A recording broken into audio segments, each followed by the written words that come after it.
Ouça agora uma palavra de vitória com o pastor Jorge Stutz. Juízes capítulo 6 diz assim a palavra do Senhor. Podemos ler? Amém? Então o anjo do Senhor veio e assentou-se debaixo do carvalho que está em Ofra, que pertencia a Joás, a Biesrita, e Gideão, seu filho, estava malhando o trigo no lagar para salvar dos midianitas. Verso 12. Então o anjo do Senhor lhe apareceu e lhe disse: o Senhor é contigo, homem valoroso. Eu acho isso aqui lindo, ó. Vou abrir aspas aqui, parênteses aqui. Eu acho isso aqui lindo. Olha o que o anjo do Senhor apareceu e disse a Gideão: o Senhor é contigo, homem valoroso. Uma outra versão diz: o Senhor é contigo, varão valoroso. Por que eu acho isso aqui extraordinário? Porque o povo de Israel está numa crise profunda aqui. Está um caos espiritual e numa crise profunda. O que é que está acontecendo aqui? O povo abandonou o princípio de Deus, viraram as costas para Deus, e Deus os entregou na mão dos midianitas. Para você entender isso, olha o versículo 1 que diz assim: porém os filhos de Israel fizeram o que era mal aos olhos do Senhor. Um pouquinho mais de som aqui no microfone, só um pouquinho mais. Os filhos de Israel fizeram o que era mal aos olhos do Senhor, e o Senhor os deu nas mãos dos midianitas por 7 anos.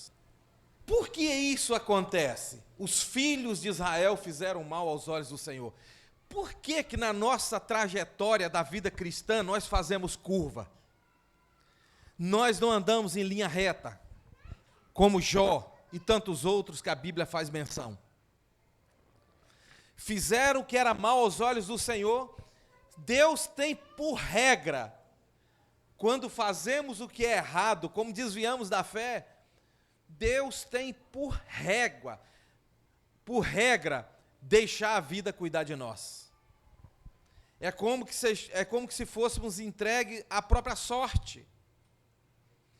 O povo fez o que era mal, Deus os entregou nas mãos dos midianitas por 7 anos. 7 anos. Você acha muito tempo? É muito tempo de sofrimento. Muito tempo.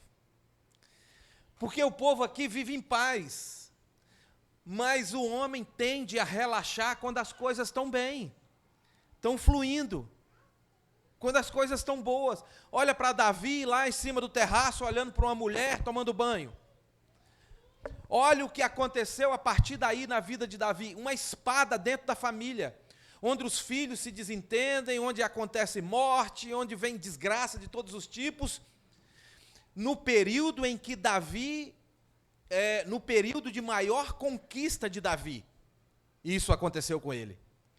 Então, fizeram o que era mal aos olhos do Senhor, Deus os entrega nas mãos dos midianitas. E olha o que está acontecendo aqui. E aconteceu então, no versículo 6, assim Israel empobreceu muito pela presença dos midianitas. Então, aleluia, então os filhos do Senhor, então os filhos de Israel clamaram ao Senhor. 2 coisas eu quero pontuar aqui. Número 1, clamaram ao Senhor depois de estarem muito pobres. É aquela questão, deixamos para buscar a presença, deixamos para nos arrepender, quando estamos já muito prejudicados, muito pobre, numa situação caótica. E isso não só aconteceu com o povo de Israel, com Jonas foi assim, só clamou ao Senhor quando estava no profundo do abismo dos mares. Isso é comum do homem fazer, buscar a Deus quando as coisas já estão dilaceradas, quando a vida está prejudicada. Então, quando eles estavam muito pobres, tem muitas coisas que aconteceram na nossa vida que não teria necessidade de acontecer, porque deixamos de tomar uma decisão lá no começo, esperamos as coisas piorarem, o poço ficar mais fundo, a caverna ficar mais fechada, mais escura, para depois então lembrar que você tem um Deus. É comum fazermos isso. Depois de perder família, depois de perder filho, depois de perder casamento, depois de perder ministério, depois de tudo, depois de muito pobre, lembramos, não, nós temos um Deus, é o que está acontecendo aqui. Depois de estarem muito pobres, clamaram ao Senhor. Então, coisas ruins que aconteceram na nossa vida que não era para acontecer. Porque demorou tempo para uma posição, para um alinhamento. É isso, gente. Quanto mais o tempo passa, mais perdemos a possibilidade, a condição de executar a missão que Deus tem para nós aqui. Não somente em ministério, como família e como conquista. E como uma vida de paz. Demoraram muito tomar um posicionamento. Depois de estarem muito pobres. Repara se na nossa vida não tem coisas assim. De situações que já era para tomar uma posição, um alinhamento, mas que até agora nada. E a coisa vai ficando mais escura, a coisa vai ficando mais difícil, a coisa vai ficando mais preocupante. E aí, eu ouvi um homem dizer o seguinte: por que é que Jesus demorou 4 dias para ressuscitar, para atender as irmãs de Lázaro? Será que Jesus esperou ficar mais difícil? Para ele não tem problema, ele é Deus, ele é rei, ele é Senhor, ele faz, ele tem, ele pode, ele é. Agora nós, como homens, nós não podemos deixar com que a coisa fique fedendo. Já entra em decomposição. Por quê? Porque os filhos de Israel deixaram para buscar a Deus quando estavam pobres. É como se naquele dia lembrasse que Deus existe. E que se clamasse a Deus, Deus responderia. E então, depois de muito pobre, os filhos de Israel clamaram ao Senhor. Lembra que Israel está nessa situação por causa de desobediência e pecado, e apostasia da fé, e distanciamento de Deus. Pegaram a rota contrária. É como Jonas, que nós falamos aqui, que Deus está dizendo para ele, ó, você vai para lá. E ele diz para Deus, para lá eu não vou, eu vou para lá. E aí, como é que você analisa uma atitude dessa de um profeta ativo? Eu não estou falando de gente desviada, não, estou falando de profeta ativo, que está ali executando a missão de Deus. Como é que Deus fala para o homem assim, ó, você vai para lá, e ele diz para Deus, não, para lá eu não vou, eu vou para lá. Deus impede Jonas de ir? Alguém responde, só uma. Não. Deus quebra a perna de Jonas? Deus quebra o pescoço dele? Deus parte ele no meio? Não. Deus simplesmente deixa ir. Jesus, o jovem rico esteve tete a tete com Jesus. Perdeu uma oportunidade, talvez, de ter um livro aqui escrito por ele. Quem sabe? Perdeu uma oportunidade de ter o nome dele em várias páginas aqui. Frente a frente, tete a tete, Jesus disse, vende o que tem, dá aos pobres e siga-me. E ele, não. Não. Eu tenho muitos bens. Jesus acabou com ele, amarrou, destruiu, cortou ele no meio? Não. Deixou ir. Jonas, Jesus partiu ele no meio? Não, deixou ir. Escolhemos os nossos destinos, temos as nossas decisões. Tem gente de tudo quanto é tipo na face dessa terra, tem gente de tudo quanto é tipo na igreja. E a salvação é individual, cada um com o seu jeito, cada um com o seu temperamento, cada um com as suas esquisitices. Que o Senhor Deus tenha misericórdia de nós. Tem gente que conversa muito na igreja, que faz muito amigo, tem gente que não conversa, tem gente que não faz amigo, tem tudo quanto é tipo. Tem gente mudo, tem gente falastrão, tem gente alegre, tem gente triste, enfim. Que o Senhor Deus tenha misericórdia de todos nós que estão nesse barco aí também. Mas a questão é que Deus falou para Jonas, vai para lá, e ele disse, não vou, eu vou para lá. Deus não impediu, mas Jonas viveu as consequências. Quando esse povo aqui passou a fazer o que era mal aos olhos do Senhor, Deus não impediu, mas o povo sofreu a consequência. E é o que nós falamos, para o seu pecado tem perdão, mas tem as consequências. Esse é o problema. Tem a correção. As consequências é um tipo de correção. Quando um filho seu erra contigo, você corrige. Quando lembraram que Deus é vivo e que eles tinham um Deus, clamaram ao Senhor. E Deus respondeu? Só uma pessoa disse sim. Sim. E agora? Será que uma pessoa que você ama, se ela te abandonar e fazer tudo que você não gosta, e você desgostar dessa pessoa, e depois você consegue perdoá-la? Viver um relacionamento novamente? Depois de 7 anos, clamaram ao Senhor. Deus respondeu, sim. Eita, Deus que não cansa de nós, né? Não é? Deus não é homem, né? Quando você conhece alguém chato, e que você sabe que essa pessoa vem até você para pedir alguma coisa. Não sei se você conhece alguém assim. Quando se aproxima, você já sabe que é para pedir alguma coisa. Pois é, assim é você com Deus. É desse jeitinho. Só que nós, na condição de homem, nós não verbalizamos, mas pensamos aqui, vem chato, ai meu Deus. Já se prepara porque vai pedir alguma coisa. Nós pensamos assim, mas Deus, quando você chega a Ele para pedir alguma coisa, Ele não diz, ih, já vem aquele filho chato de novo. Querendo isso, querendo aquilo, não. Ele ouve a sua oração. Se eu fosse você, eu aplaudiria forte esse Deus. Mais forte.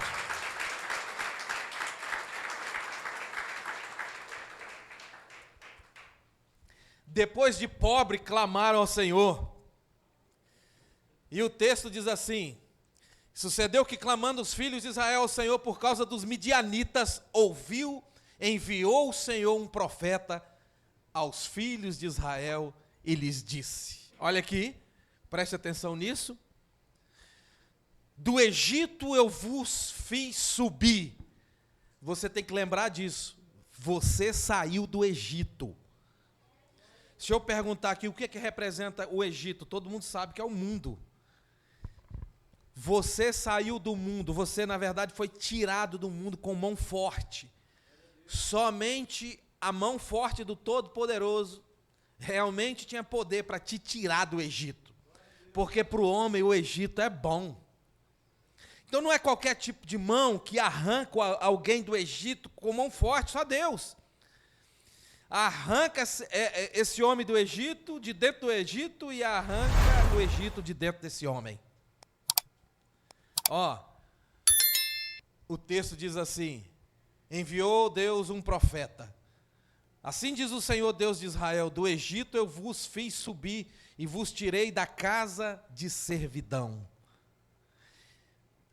E vos livrei da mão dos egípcios e da mão de todos quantos vos oprimiam, e os expulsei de diante de vós, e a vós dei a sua terra. E vos disse, eu sou o Senhor vosso Deus. E vos disse, aleluia, e vos disse, eu sou o Senhor vosso Deus, não temais aos deuses dos amorreus, em cuja terra habitais, mas não destes ouvidos à minha voz.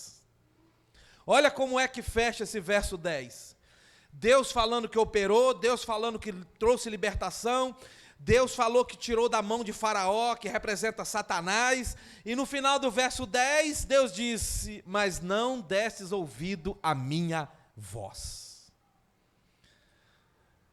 A oração é essa. Põe a mão na cabeça. Repete comigo. Meu Deus, me ajuda a dar ouvidos à tua voz. E o que não te agrada, Senhor, retira de mim agora. Em nome de Jesus. Eu dou uma ordem. Sai! E não volte mais. Eita glória! Pois bem, não destes ouvidos à minha voz. Então o anjo do Senhor veio e assentou-se debaixo do carvalho que está em Ofra, que pertencia a Joás. E Gideão, seu filho, estava malhando o trigo no lagar para salvar dos midianitas. Então o anjo do Senhor lhe apareceu e lhe disse: varão valoroso, Deus é contigo. Lembra lá no começo que eu falei que eu acho isso perfeito? Sim ou não, gente? Sim. Misericórdia. Eu disse lá no começo que eu acho esse verso aqui perfeito. Porque é que, eu já falei isso aqui outras vezes, porque é que Deus chama Gideão de varão valoroso. Sendo que, se eu for contextualizar, você vai ver que ele não é nada de valoroso, que ele não é nada de valente, que ele não é nada de guerreiro. Porque agora ele está pobre, porque agora ele está escondido, porque agora ele está malhando trigo no lagar, para esconder dos midianitas. Então como é que Deus chega para ele agora e diz: você é um guerreiro valente? Como é que pode? Esta é a visão que Deus tem de nós. É essa a visão. Você aí que diz: eu sou um fracassado, um derrotado, um miserável. Até agora, sua vida pode ter sido assim, mas agora você tem uma página, uma folha em branco para escrever uma nova história. Se Deus é contigo, meu irmão, que levante o inferno, que você vai sair vencedor. É isso, ué.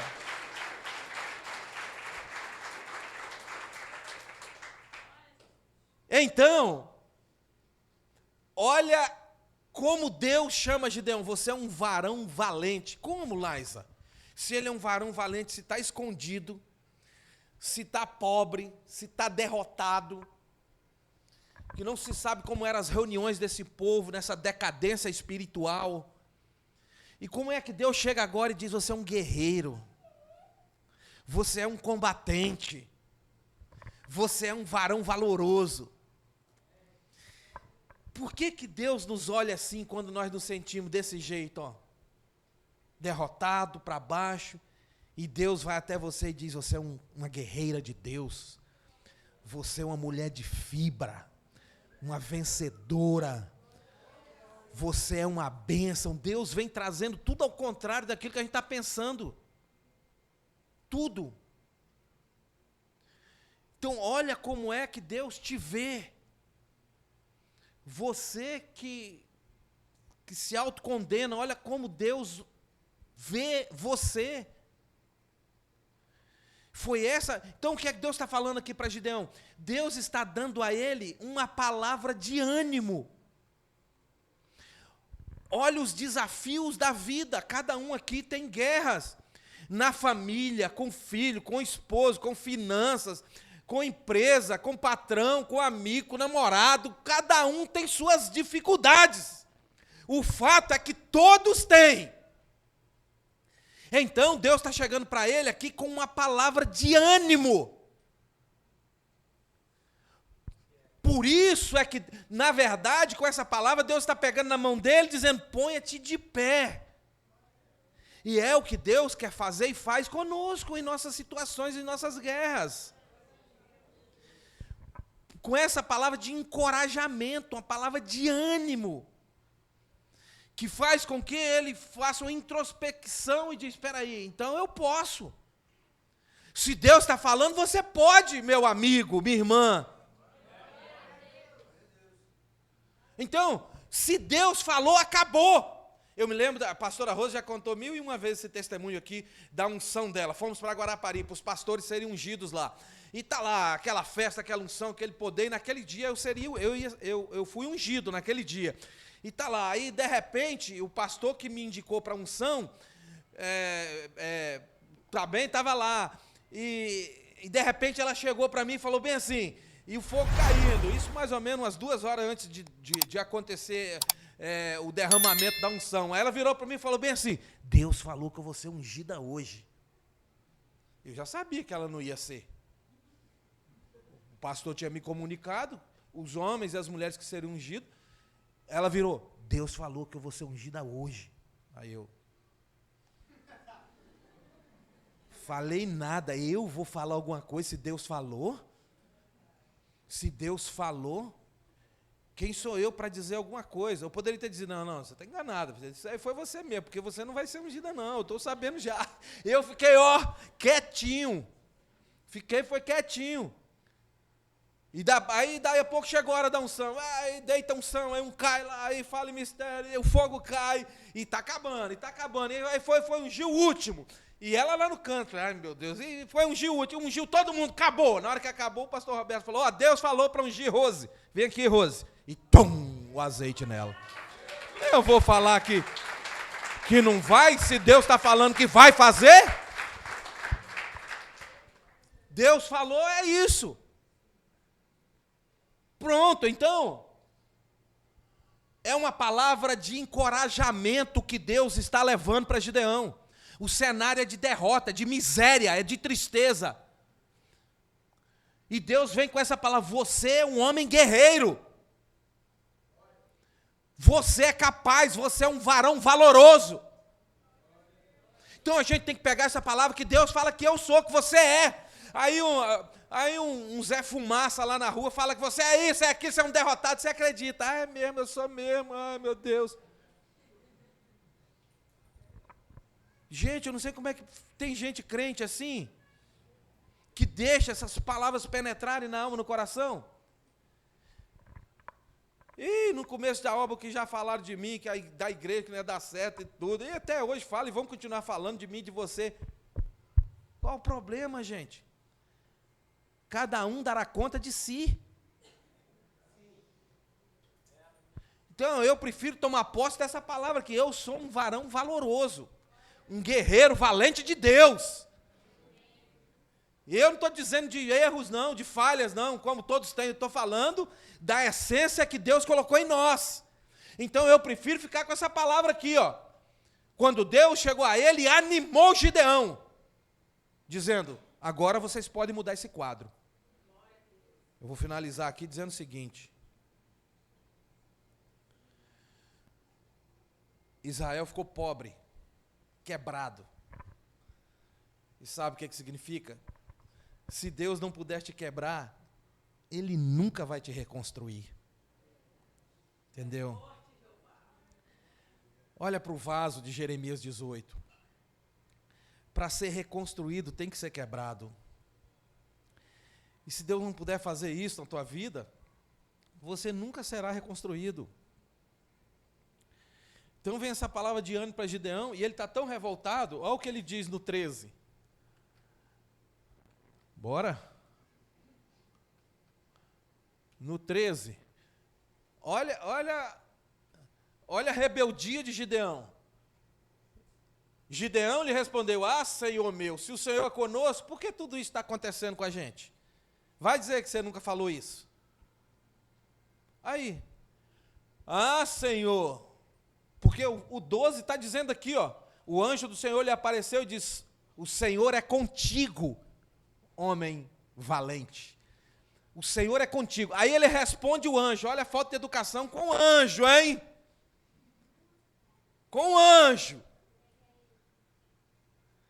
O que ele está vivendo aqui, poucos profetas, personagens bíblicos viveram. Isso se chama teofania, a aparição de anjos.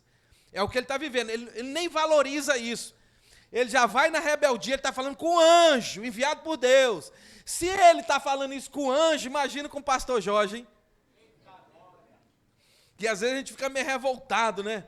De alguma coisa que a gente ouve, depois pensa, Jesus passou quantas vezes pior do que isso, e ficou ali humilde, sendo Deus. Se humilhou até a morte, morte de cruz. Olha aí o que ele fala, se o Senhor é conosco, por que isso está acontecendo?